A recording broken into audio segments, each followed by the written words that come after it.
ministros da União Europeia chegam a acordo político para a redução do consumo de gás natural, mas com exceções. Depois de uma reunião com Vladimir Putin, o chefe da Agência Espacial Russa anunciou que o país vai deixar a Estação Espacial Internacional. Tunisinos disseram sim à nova Constituição que amplia e reforça os poderes do presidente. Aumenta a condenação e os protestos contra o governo de Myanmar depois da execução de 4 prisioneiros políticos.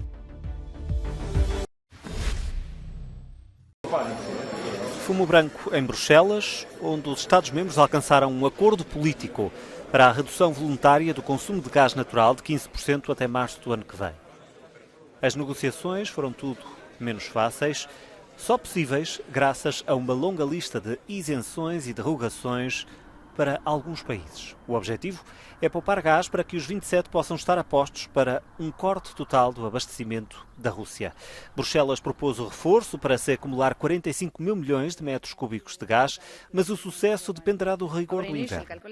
Os nossos cálculos iniciais indicam que, mesmo que todas as isenções fossem usadas, íamos conseguir atingir uma redução da procura que nos poderia ajudar a atravessar com segurança o inverno médio. Pelo menos 12 Estados-membros rejeitaram a proposta inicial apresentada por Bruxelas na semana passada. Os pedidos de ajuste foram ouvidos. Portugal e Espanha estiveram entre os mais críticos. A presidência esteve a trabalhar, a ouvir todos os governos, para concluir que as realidades nacionais são diferentes, que os contributos podem ser diferentes e que as limitações também podem ser diferentes. De pouco serve que uma ilha poupe 15% no consumo de gás se não pode transferir esse recurso para os países no centro da Europa. Seria uma medida desproporcional sem qualquer sentido. O acordo assenta na solidariedade com países como a Alemanha, por exemplo, dependentes da energia russa. Ainda esta segunda-feira, a gigante russa Gazprom anunciou um novo corte no fornecimento de gás para a Europa através do gasoduto Nord Stream 1 que liga a Rússia à Alemanha. Os especialistas elogiam o acordo, o primeiro a nível da União Europeia, uma vez que até agora as decisões em matéria energética eram de competência nacional.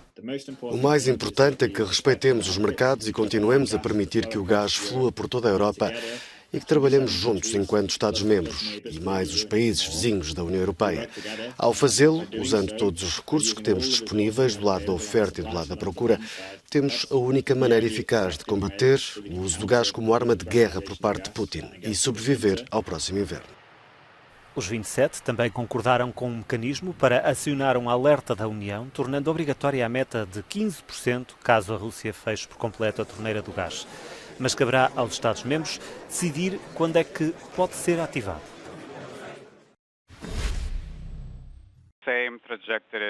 É mais uma consequência das sanções do Ocidente a Moscovo. A Rússia vai sair da Estação Espacial Internacional depois de 2024. A decisão foi anunciada esta terça-feira pelo chefe da Agência Espacial Russa, depois de uma reunião com o presidente Vladimir Putin. Penso que é desta vez que vamos montar uma estação orbital russa. A indústria espacial está numa situação difícil e o meu principal objetivo, juntamente com os meus colegas, não é descer, mas subir a fasquia. E, antes de mais, fornecer à economia russa os serviços espaciais necessários. A Estação Espacial Internacional é gerida pelas agências espaciais da Rússia, dos Estados Unidos, Europa, Japão e Canadá. É utilizada para investigação científica em gravidade zero e para testar equipamento para futuras viagens ao espaço.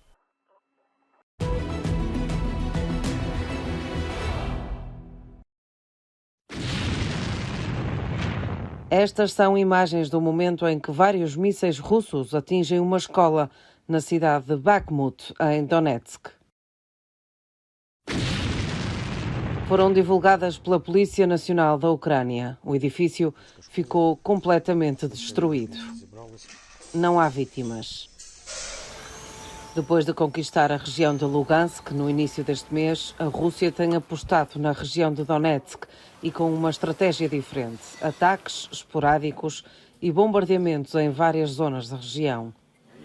Putin tem divulgado nos últimos dias várias imagens do exército russo com equipamento militar novo. Esta semana, o Ministério da Defesa da Rússia partilhou estas imagens. O poderio militar. Do outro lado, a destruição. Em Kharkiv, a cidade de Lviv foi atingida por 12 mísseis. Ainda não se sabe ao certo o número de vítimas, mas é visível em que estado ficaram alguns edifícios residenciais.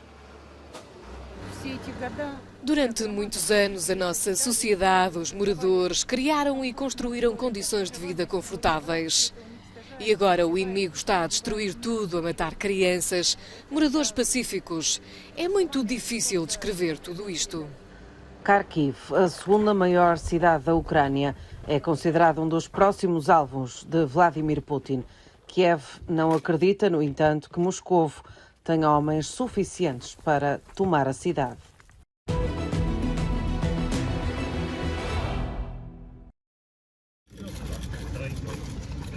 Os tunisinos disseram sim à nova Constituição do país, proposta pelo presidente e que dará a Kais Saied poderes alargados.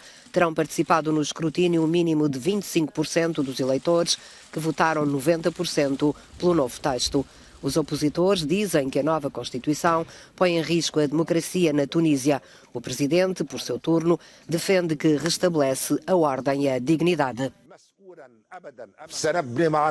Vamos construir uma nova república baseada na verdadeira liberdade, na verdadeira justiça e na dignidade nacional. Não há dignidade para as nações sem o respeito pela dignidade dos seus cidadãos. O referendo surge um ano após Kais Saied ter demitido o governo e suspendido o parlamento, naquilo que os críticos viram como um golpe de Estado, mas que muitos tunisinos apoiaram, cansados dos jogos de poder das elites políticas e da estagnação económica e social do país. Esperei por esta oportunidade de votar durante muito tempo. Espero que traga coisas boas para o povo tunisino e para o país. A nova Constituição dá ao chefe do Estado o controle do Exército e do Executivo. A tensão é grande na sociedade tunisina. As forças de segurança permanecem em alerta máximo. Protestos dentro e fora do país aumentam as críticas ao governo de Myanmar depois da execução de 4 prisioneiros políticos. Estados Unidos, Reino Unido, Austrália, União Europeia e Nações Unidas acusam a junta militar que governa a antiga Birmânia de crueldade. Na Malásia, o ministro dos Negócios Estrangeiros falou de um crime contra a humanidade e disse que as execuções vão ser o foco dos próximos encontros dos chefes da diplomacia das nações do Sudeste Asiático.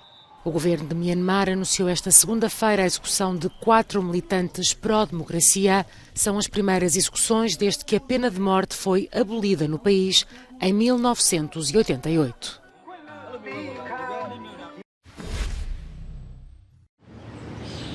O artista francês Sepp fez uma pintura gigante num campo de futebol em Brumadinho, Minas Gerais, no Brasil.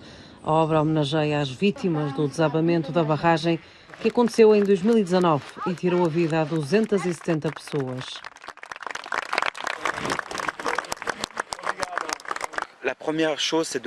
A prioridade é dar voz às pessoas que perderam os entes queridos.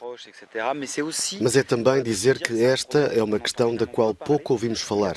Há aqui muitos problemas sociais e ambientais. A obra faz parte do projeto do artista Beyond Walls, Além dos Muros. Sepp escolheu 30 cidades no mundo.